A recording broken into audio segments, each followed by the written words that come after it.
What is up, my good people of the internet? I love, I bop my head every time I hear that in the studio. I just can't help myself. I hope you're doing well. I hope that intro gets you up in the morning, gets you feeling good, bopping your head at work. I hope some of you are saying to me, Dan, I need the full track because that song is I gotta have it with me in the gym. I gotta have it with me when I'm driving the car. That was, incredible music, and I got to thank the people that put it together so that we could have it here today. So much appreciation to you. Welcome to the show. God bless you. I hope you're having a great day. If you're not having a great day, we're going to kickstart it into high gear in a positive way. If you're having a great day, we're going to keep rocking and rolling. That's what we do here on Wake Up Call. And I'm so happy to be spending my Monday through Friday mornings with you. We've been doing it for many years. We're going to keep on doing it. And if anything, we expand. That's what we do. We only get bigger here. YouTube.com/WakeUpCallDT, Facebook.com/WakeUpCallDT, and WakeUpCallDT.com, DT.podbean.com for internet streaming radio all around the world.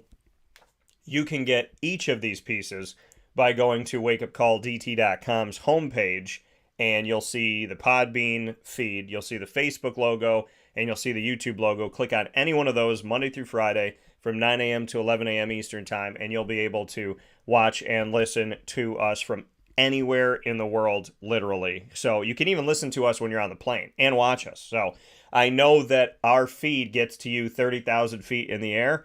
So big shout out to Kevin for letting me know that happens, and definitely appreciate y'all hanging out with us wherever you are, whatever you're doing, Monday through Friday from 9 to 11 a.m. And of course, beyond that, when we have our special broadcast. Today is the day of the return. The return of Papa J to 2 hours. The return of the PJ Takeover. Because it's baseball season, but it's now going into college football and the NFL season.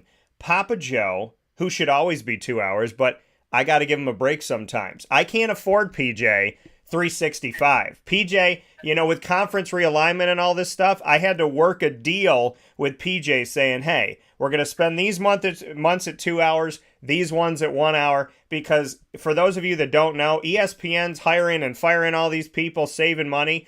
Papa Joe is so expensive that in order for me to pay for him, I got to keep selling those Wake Up Call t-shirts. So make sure you go and buy those on EC Specialties. We'll send the link to you so you can help us out. We might do a little special called like the PJ Assistance Program where you could buy the t-shirts so I can afford PJ. But Papa Joe is here with us inside of MonPazPopcorn.com's What's Poppin'. He is now going to be with us on Thursdays throughout the entire show. He's going to be co-hosting with me on the line, the PJ Takeover, and we're going to start things off in our Thursday 9 to 11 with PJ Resurgence by talking about Collegiate Athletics Conference Realignment, which, having Papa Joe back for 2 hours, we're going to start this conversation and probably be done by next Tuesday.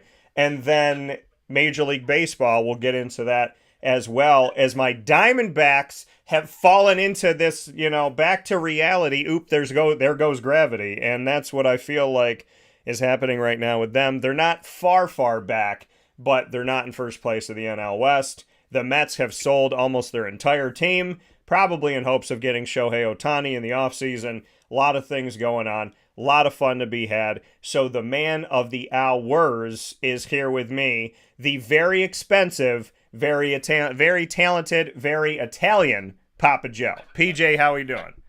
Very good, Daniel. I wear extra large, by the way. It's, good to know, PJ. Now he wants me to sell the t-shirts to afford him and give him those t-shirts. So this man is expensive, but we do what we can to afford PJ. Papa Joe, your thoughts on being back for 2 hours and taking over my entire Thursday?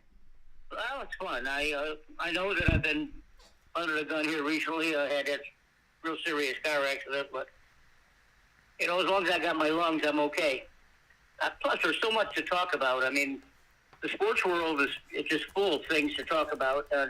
You don't cover them all, and I don't cover them all. So we pick the ones that are fun to cover and the ones that have the best news. And I'm breaking to win a horse race, and I'm glad you're doing that. So, boy, horse racing is serious right now, boy. They're really going at it. But a lot of rain up there. Sometimes they take races off the turf. That pisses off the horsemen. So never a dull moment with racing, and never a dull moment with NCAA. What's the matter with these people, Daniel? What's wrong with these people? Yeah, so we got a lot of things to talk about. I do want to let everybody know the T-shirt that I have on today. This is one of my favorite T-shirts. I had lost it. It had fallen behind my dresser because my drawers do this cool thing that if I put too many in the drawer, it'll push out the back and it'll fall into this like abyss. And then I have to reach my arm back there and try to find them. Well, this shirt's been back there for God knows how long. I had cleaned it, put it away, and it was back there. But I want to show everybody my shirt that I'm wearing today because it's Florida related. It says, Por favor, manténgase alejado de las puertas, which is the actual line of the monorail, which means please stand clear of the doors. So I said it as a kid. They made it into a T-shirt. And because I got PJ on the show today, we have Por favor, manténgase alejado de las puertas. So, PJ, can you recite that for me? No.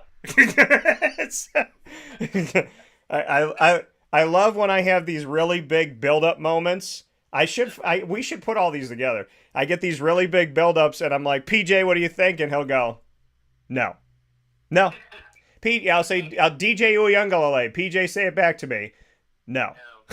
So he's at Oregon State now, which we don't know what conference they're going to be in, and we'll figure that out. So let's do conference realignment. This is like a game now. It's like a game show. I should have had music ready for it, like dun-dun-dun-dun. So here we are with conference realignment. Let's have some fun. The ACC, which I'll circle here for you folk, and let me make sure when I circle it here that we can see it clearly. So I'm going to go ahead and do this on the screen. So I'm going to give you a little crash course, and then PJ and I are going to talk about it here. So here is what things look like. We'll circle the ACC first. The ACC hasn't done anything. The ACC is in their grant of rights until 2036, so they've been staying pat. They haven't moved. I spoke with the commissioner. The commissioner told me that he feels good about the conference. He feels good about the membership. He says he talks to them pretty much daily, or someone on good about the conference. He feels good about the member. Talks to them daily. So there's that side of it of, him telling me, hey, listen, we talk to each other. We're open. He thinks the conversations are good. Now, the reality is, I said a couple of years ago that I think Clemson, Florida State, and Miami leaving the conference is a very viable thing. I feel even more so about that now because of where we're at. So the ACC, albeit that they have this grant of rights that takes them through 2036, I don't feel wonderful about it, and I don't feel wonderful about its longevity. And I know that it sits there, and I know that it's something that they have to find a way to tackle and kind of get through. But at the same time, I just don't feel great about the state of the ACC right now. If these teams, or if these schools, I should say, really are unhappy, keeping them all together seems to be, maybe it's almost like if someone wants out of a marriage and you lock them in the house and tell them, well, even if you don't want to be with me, you got to be with me. And that's not a great and healthy thing to do. I don't want to see the ACC lose anything. I'm also in a place where the ACC, if you're not happy inside of this conference as a member, what does that do for the quality of the ACC? And, speaking with North Carolina football head coach Mac Brown, he told me flat out that they got to fix the money. They got to handle the money. They got to figure out the money of the conference. So we'll see what happens. But as of right now, the ACC's worst action, in my opinion, is inaction. I said it a year ago, and I'll say it again. And unfortunately, I have to say it twice because they have not made any moves here. Although the commissioner, Jim Phillips, did tell me they're open to realignment, but not in adding teams just to add teams. He is open to expansion, but not expansion for the sake of expansion. PJ, we're going to go conference by conference, so after I give a little preview here, I'll come to you. What are your thoughts on the ACC? Is the worst action inaction? Is the fact that they haven't done anything with realignment in over a year going to bite them in the butt? What are your thoughts? Well, I think they're really under the gun here. They've been vacillating for quite a while, been on the fence.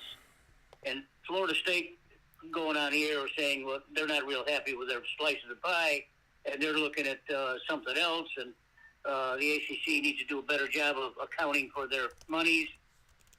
When a big power like ACC, when FSU talks, I think they better listen. Not only that, Florida State will be so good this year that they're going to contend for a national championship. You heard me say that several weeks ago, and I'm saying it again now. They are going to be a force. So when they talk, you better listen. Clemson, don't have any opinion on them. Don't hear anything about them. Miami, don't know about them either. All we know is the ACC has 15 teams, and if they add teams, it's going to either bring them up to 16 or 18 or whatever. I don't know if there's any number that's safe. But you're right. It all has to do with TV rights. And I did a little research and went back to a 1984 case. Yeah. That broke the NCAA monopoly over football TV rights, blocking them. Back then, the NCAA controlled TV rights with goals to protect ticket sales at the universities and competitive balance, preventing competitive balance. That's what I read, and it violates the Sherman Antitrust Act of 1984. Justice Stevens, the one who wrote the opinion. So from there on, 1984, all the doors have been wide open, and right now they're really open, and it all has to do with TV rights. Yeah. I know that the SEC has a $3 billion 10-year deal with ESPN, ABC. That's why people want to join SEC, and Oklahoma and Texas did the smart thing. So we'll see where ACC goes. I don't look for them to do anything because they don't have the bullets right now. Yeah, so that's, and I appreciate that and appreciate the background. The ACC right now staying pat, which I think is not great because the quote-unquote Power 5, and I don't like that terminology, but I bring it to you because you know what it means. The quote-unquote Power 5 of the ACC, the Big 10, the SEC, the Big 12, and the Pac-12, well, those conferences have either eaten each other, been eaten. They're either eating, getting eaten, or both. And in the ACC, nothing's happened. And so I think now that all this stuff has gone on, now they turn their sights to the ACC, and it's kind of like standing in an open field in the middle of a war. I feel like the ACC staying in place, eventually that, whatever's on the other side of you in this battle is going to turn and look at you eventually and start coming your way because they've all but eaten the entire pack. So now they would look to the ACC. The ACC has to show their strength and their might. Hopefully, they'll do that sooner than later. So, with that being said, that's a look at the ACC. Let's take a look at the SEC. So, for those of you that are watching on YouTube.com and Facebook.com, both /WakeUpCallDT, we're going to go in order here from left to right, top to bottom. So, the SEC is next. The SEC started this whole craziness when they, a couple of years ago, during COVID, decided that Oklahoma and Texas were good fits for them, and Oklahoma and Texas decided to leave the Big 12. The identifiers of the Big 12 conference, you think to yourself, how can a conference survive when two of their main brands, if not their two main brands, are going to be out of the conference? So they joined the SEC. They haven't officially joined yet. They will be joining soon. 2024, as we step forward, is going to be the year of a lot of change. But as of right now, Oklahoma and Texas still in the Big 12, but they will be joining the SEC, which brings the SEC to 16 institutions. The SEC that is already strong, already vibrant, already winning multiple championships, be it Georgia or Alabama when it comes to college football. We're now looking at the fact that this conference that has Alabama, Georgia, Florida, as well as Arkansas, who's gotten better, Kentucky, who's gotten better, LSU, and so on and so forth. I think if I didn't say Auburn, I'll say Auburn. But a bunch of teams within this conference that are already strong, and now you're bringing in Oklahoma and Texas. So the SEC has made a move. I don't think the SEC's done. I've said it for a very long time. I think the SEC is going to go to 20 teams, if not 18. So I think, or I should say that the other way around, 18 if not 20. I think 20 would be a number where they'll get and they'll stay. I think that they could be safe at 18 if they were to add like Florida State and Clemson. But I do think the SEC is going to look to add, and Tennessee as well. I got to give them credit for the work they've done recently, and Ole Miss with that lane train, and Texas A&M with Jimbo Fisher. So the SEC, to me, already has so much, can already break away, already become its own league, which I said 2 years ago it was going to do. I think that we have accelerated that now. But the SEC has Oklahoma and Texas. PJ, your thoughts? Because when Oklahoma and Texas announced they were leaving the Big 12 for the SEC, this giant realignment crazy conundrum began. So what's your take on Oklahoma and Texas? And do you think the SEC is done? Or will they be seeking Florida State, Clemson, Miami, or something of that sort? Well, Oklahoma and Texas made the right decision. I'd like to see it quicker, but I guess it's going to be 24-25 school year. And going back to that $3 billion 10-year contract that ABC and ESPN has with the SEC, I'm not sure that the rest of the teams were happy that Oklahoma and Texas are now going to dilute that a little bit. I'm not so sure about that. I mean, there could be some language there that can protect them, but with Oklahoma and Texas coming there, it's going to dilute the money a little bit. But they make so much money anyway. $3 billion. Can you believe that? 10-year to watch college football. My goodness. I'm looking at the SEC probably getting a little bit better. But Daniel, in saying that, if they get the three good teams they want, or maybe the two from California, the Stanford and then Stanford and whoever's left, Oregon State, I think, I don't know, can't remember. But if they bring these teams in, if they can talk Clemson, Florida State, and Miami to do that, and add another team, that's 20 teams. Now, I'm thinking monopoly, which is pretty close to it. And if I were to break away from the NCAA, this is what I would do. I would monopolize college football. I would break away, and I would have the SEC conference all by themselves. We talked about this before, but when you put the numbers to it, like the $3 billion 10-year deal that these teams are going to share in, it makes sense. So if they do go, they're going to have to even it out at 20, and they're going to have to figure out a way to move the money around. So, why play in a conference or in an association that you're not happy with, or you don't like, or you monopolize yourself with the teams that win? Why do that? So if they may come up with the NCAA 2 SEC by themselves, I don't know. That's probably stretching it too there, but there are some areas of concern, and especially your money you're talking about. And the two teams that I mentioned, Oklahoma and Texas, how they're going to share in this $3 billion deal, I'm not sure. So if any other teams come in, the SEC is going to have to cover their ass on that. So nothing's, everything's up in the air, I think. Nothing's cut in stone. I don't think any contracts have been signed, or this is just fluff for the media and the pundits to take over like us and talk about it. And it's fun to talk about.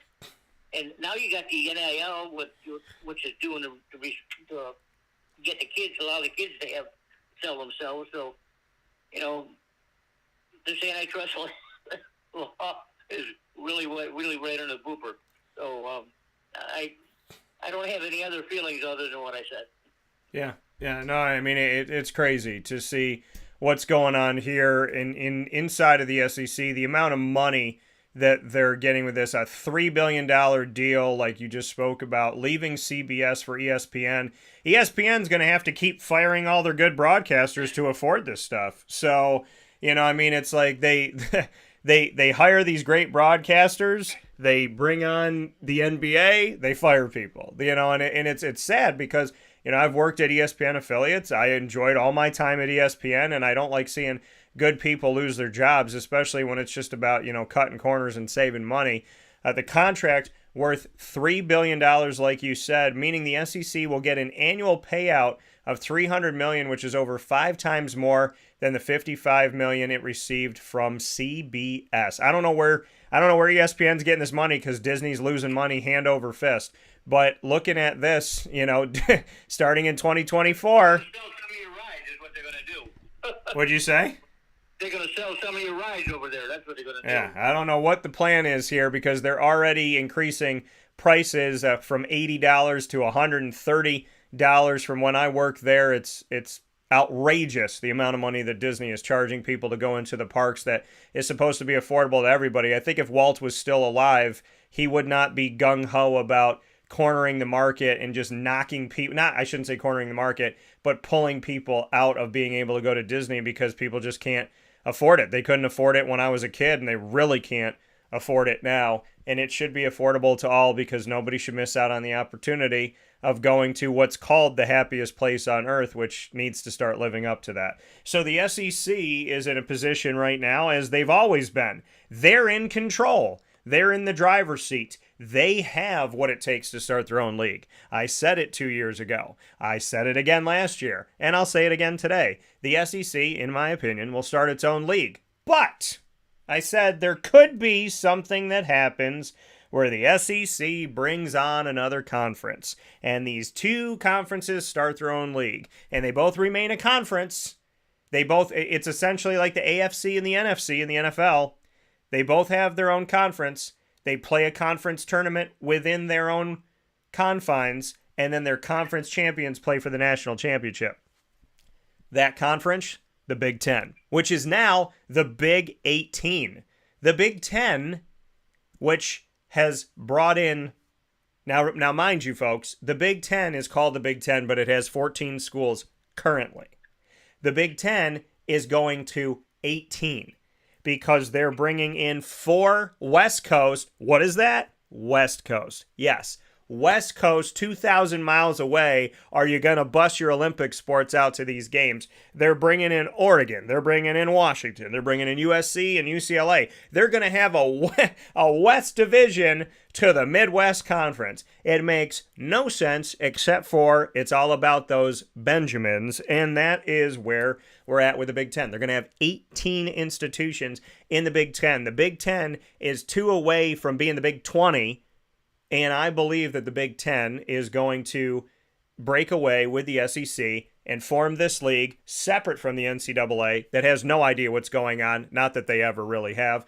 And then once they step forward into this league, like I said, the SEC will have a conference tournament with multiple teams. The Big Ten will have a conference tournament with multiple teams. Those will be exciting. The winner of the SEC will play the winner of the Big Ten for the national championship. Here's the thing why I believe that this is going to fit the national championship. Because people have said to me, well, Dan, if the SEC forms their own league, people in the North aren't going to watch it.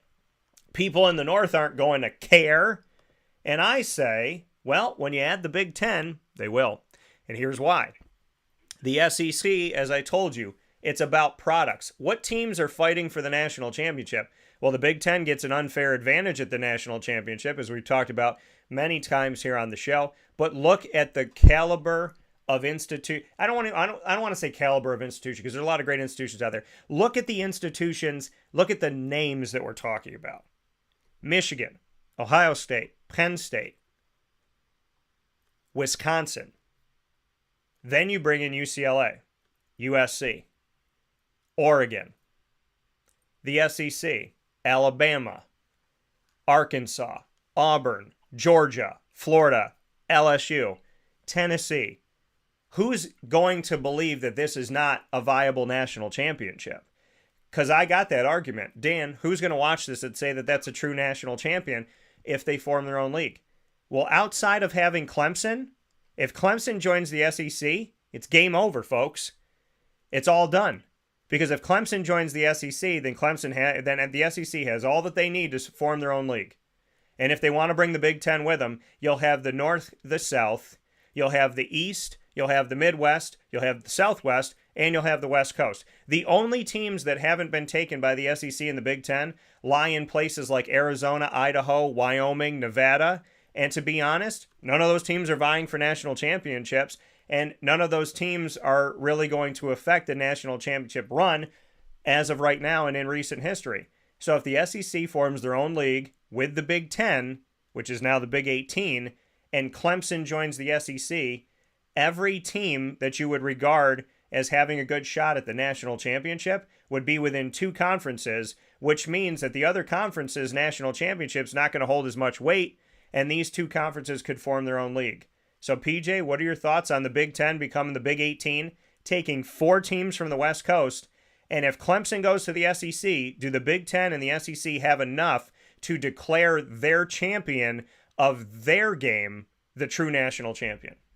I think that possible, but in order to make it go, you need another team besides Clemson. You need FSU to go with them. It's got to be even. It can't be odd. The SEC right now is at 16 teams. 2 makes it 18. 18, 36. I mean, that's huge. That's big. I don't know what kind of TV deal the Big Ten has. I didn't look it up, but I'm sure it's not near as close to the dollars that we're talking about with the SEC. You may want to consider the Big Ten to merge with the SEC. So there's 36 teams. I mean, that would kick NCAA football right out the door. Sorry to say, too. You know, I'm a little bit. I feel sorry for the Pac-10. We talked about it last year, where they just don't have enough. They don't have enough money. And when Lincoln Riley joined, Lincoln Riley left Oklahoma to go to Southern Cal. We thought that that was a good deal because Lincoln Riley can now win because he doesn't have any competition. Well, now he's going to have competition because he's going to be in the Big 10, Big 18, whatever you want to call it.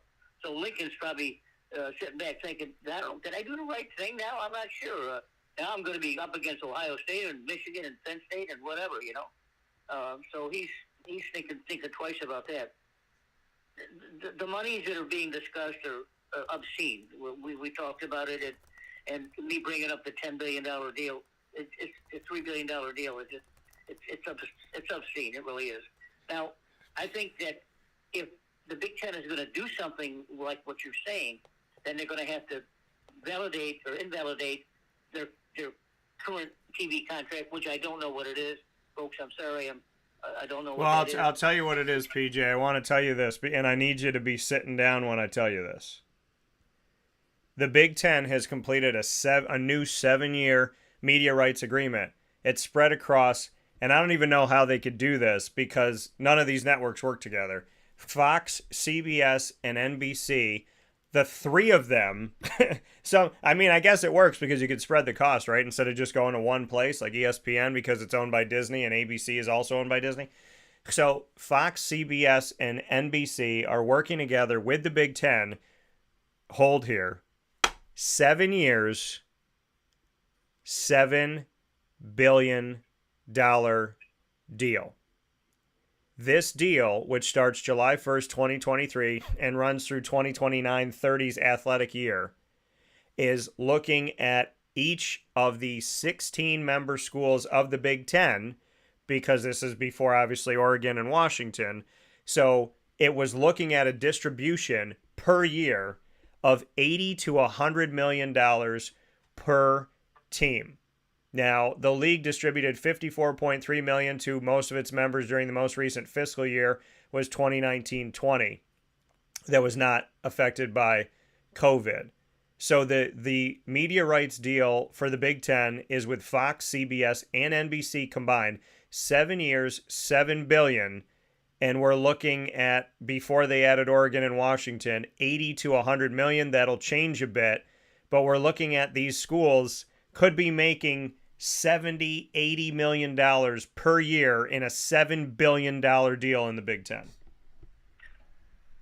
Well, the advertising is going to go crazy.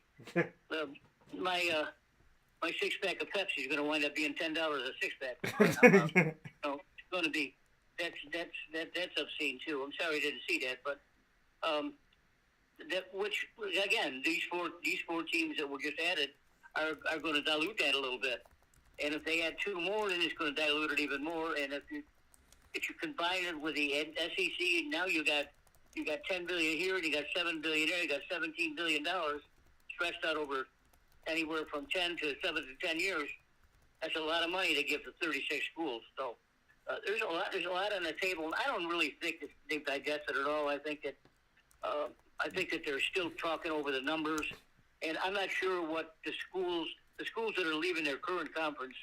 I'm not sure there's any type of penalty to do that. I certainly would think so. That if you ever left the SEC, you got to pay a whopping fee. I'll tell you that. I'm not sure about the Big Ten or the Pac-10. Well, Pac-10 has nothing now. I mean, they're just. I feel bad about it. I mean, they're down to 4 schools, and those 4 schools are going to be eaten up very shortly. So the Pac-10 that we've known over the years for almost 100 years is gone. Why? Because they never could put the pencil to the deal and make a deal. And let's face it, most of the people that live west of or east of them watch our kind of football. No one's going to stay up till 10 o'clock at night to watch your 7 p.m. kickoff. It doesn't make, unless your son goes to school there. But it doesn't make sense. But if you add $7 billion to the $3 billion, now you got $10 billion over 7, whatever. You're talking about a lot of money. You're talking about a lot of revenue for the schools. Yeah. I think one thing that needs to be brought into this is the transportation costs. I mean, you're talking about student athletes. Let's face it. I mean, Stanford, I don't think is going to go anywhere unless they're protected with their student athletes. They are the epitome of a college the way it should be. That's my opinion. They are the best. That and Vanderbilt. You're not going to be able to buy Stanford. So whatever happens is going to happen. But this does not make sense. And if they do that, it's just going to put all the small schools to shame. No one's going to watch any college football anywhere except for the Big Ten and the SEC. I don't know what else to say about that, Daniel. Yeah, I mean, looking at this, and here's the thing. I mean, they just signed these TV deals, right? And so the SEC with what they're doing with ESPN, and then looking at, the Big Ten with Fox, NBC, and CBS, if they form their own league, they don't have to change anything. Because I think it almost gives it more value because SEC can keep its TV deal and play all their, play their games, and then play their conference tournament within the SEC for football, and that can all stay underneath that deal. The Big Ten can do the exact same thing. They play their games, they play their conference tournament, it all stays underneath that TV deal. And then when you play your national championship between the SEC and the Big Ten, that's postseason. That's beyond the TV deals, right? Because there's the college football playoff. So then the college football playoff comes in. Maybe they try to be a part of it, or maybe the SEC and the Big Ten form something new that they find their own name for. So, because right now the college football playoff expanding to 12, that whole bracket and the whole makeup of it is in disarray because of the fact that the 6 highest conferences got automatic bids, but now there's no PAC. There's only 4 in the PAC. And people think, the PAC's going to resurge and the PAC's going to... No, they're not. The fact that people think the PAC is going to take schools from the American Athletic Conference just shows how ignorant people are and how willing they are to follow what the media tells them. And they've told them for years, some people in the media, that the American Athletic Conference is a nothing conference. It's not a power conference. I've never said that. I've never believed that. But there's people that actually think that SMU is going to leave the American to go to the PAC that has 4 schools right now, little to no identity, all of their major schools gone, and no TV deal. Why would you leave a place where you can be successful that has just added 6 institutions and you have the opportunity to grow, and SMU has a better chance at playing for a championship in the AAC and a better chance for the college football playoff in an automatic qualifier because the likes of Houston and UCF and Cincinnati are gone and out of their way? Why would SMU go to a conference that's almost dead with no TV deal? Makes no sense. But we'll get to that later on in the show. Here's the thing, PJ. I don't think either one of these TV deals, like I said, for the Big Ten and the SEC have to change if they form their own league, because they can continue to function their games the way that they have them written up in their current media rights deals, and then their championship game could be for sale. So if anything, the SEC and the Big Ten, by breaking away and forming their own league, they're going to keep the money that they're about to make, and they're going to make more money on top of that money. Because for whatever reason, the Big Ten and the SEC have to make more money than I think you can even print in the United States of America. So looking at that and looking at the Big Ten, it's gone a little crazy, and it continues to be crazy as they now have 18 institutions. We're going to get to the Big 12, the Sun Belt, and Conference USA after this fast break. as PJ and I are talking conference realignment. And like I told you folks, we've hit a few topics, 3 conferences, and we're already almost through the first hour. That's how crazy conference realignment is, and that's how big these conversations can get. We'll be back right after this, where sports meets life. Carvel DeWitt, it's what happy tastes like. Do you know why? Because we make ice cream. Creamy, rich, flavorful ice cream. Not yogurt or iced milk like some of our competitors. Ice cream. Fresh, by hand, daily. For the calorie conscious, we have something new for you. Our new Carvelite. Same great flavor, creaminess, and texture of our regular ice cream with only 35 calories an ounce. So whether you want an ice cream cake, flying saucer, dasher, carvalanche, hard or soft ice cream, we will satisfy your craving with our fresh, handmade regular or new Carvelite ice cream. Carvel DeWitt. It's what happy tastes like. This is Jimmer Sikowski, owner-operator of ChickfilA Cicero, 7916 Brewerton Road in Cicero, right in front of the Home Depot. I had a deep feeling that God wanted me to do something bigger with my life and to help people, help others. I kept putting Chick-fil-A in my life, and I realized as I was going through the franchise selection process that positively impacting the lives of others was really core to what we do here at Chick-fil-A. First of all, it starts with the food. The food is brought in fresh daily. We bring in local produce. We prepare to order in the kitchen. We hand bread our chicken. We hand spin our milkshakes. It's great food. It doesn't taste like fast food. I think the second thing is the way people feel when they come in a Chick-fil-A restaurant. It's different. We try to treat people with intentional kindness here, which is very different and deeper than good customer service. And so I think it feels remarkable for most people to come in a Chick-fil-A restaurant. And then lastly, the impact that we try to have in the community is very different. It's a big part of the expectation of every operator of a Chick-fil-A restaurant is that they're actively engaged in their community, they're a leader in the community, and they're making a difference. When they realize that what we're striving to do is to shine a little light in their life, that's a very, very different experience than you will have in any other quick service restaurant. And it's that remarkable experience that I think people will emotionally connect with. The Wildcat Sports Pub in Camillus, New York is located on 3680 Milton Avenue in the Home Depot Plaza. It is your family-friendly sports bar and restaurant. Folks, some sports bars aren't family-friendly. Some family-friendly restaurants are not sports bars. The Wildcat Sports Pub in Camillus, New York is proud to be both.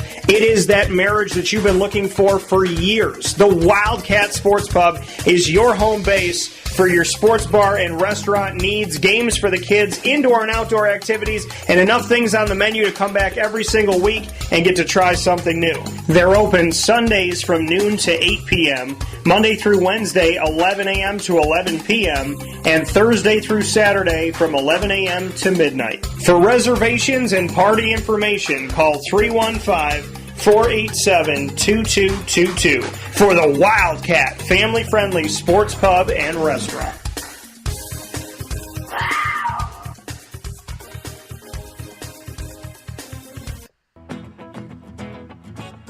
Hi, this is Amy from Mother's Cupboard, home of the whole frittata. We are open daily 6 a.m. to 1:30 p.m. For takeout orders, call 315-432-0942 and tune in to Wake Up Call with Dan Tortora for our monthly food challenge and try our Wake Up Call signature menu item available 7 days a week. Here at Mother's Cupboard, we are Central New York, and it's our honor to serve you. Ma and Pa's Kettle Corn and Popcorn Factory remind us that every day is worth celebrating. Find them at 201 Old 7th North Street in Liverpool, New York, open Monday through Saturday in-store and all the time online at maandpaspopcorn.com. Serving our Central New York community and beyond, you can order all throughout the country at maandpaspopcorn.com. And remember to get your tins, which have in-store half-price refills forever. Ma and Pa's Kettle Corn and Popcorn Factory available to you for fundraising and all of your events by calling 315-450-6272. That's 315-450-6272. Ma and Pa's Kettle Corn and Popcorn Factory. How corny are you? This is a special message from Merritt Brady, owner-operator of ChickfilA Watertown on 1290 Arsenal Street in Watertown, New York. Chick-fil-A for me has always been about the people. I think it starts with the strength and leadership of the Cathy family. It's just amazing to see a family-run business reach the altitude that they have. Second mile service is something that we embodied at my previous business, and the ability to make people feel like they're the only person at your establishment, that you are there to serve them that day and looking for those extra ways to make them happy, to anticipate what they need next is what makes me tick. And I'm going to have so many opportunities at Chick-fil-A to do that. It's one of my favorite things to eat in the world. My favorite application question or interview question when I'm interviewing is when I get to, have you ever eaten at Chick-fil-A? And a smile hits both their ears. You know, they can't even answer the question for a second. And when I see that, it's like, man, that's going to be a great hire. They already get it. They already feel it. They already know that we're different. The Chick-fil-A experience, it's a real thing. And then, of course, just our generosity and community involvement and making a positive impact in the lives of our team members, our guests, and the community in general, I think is really the secret sauce.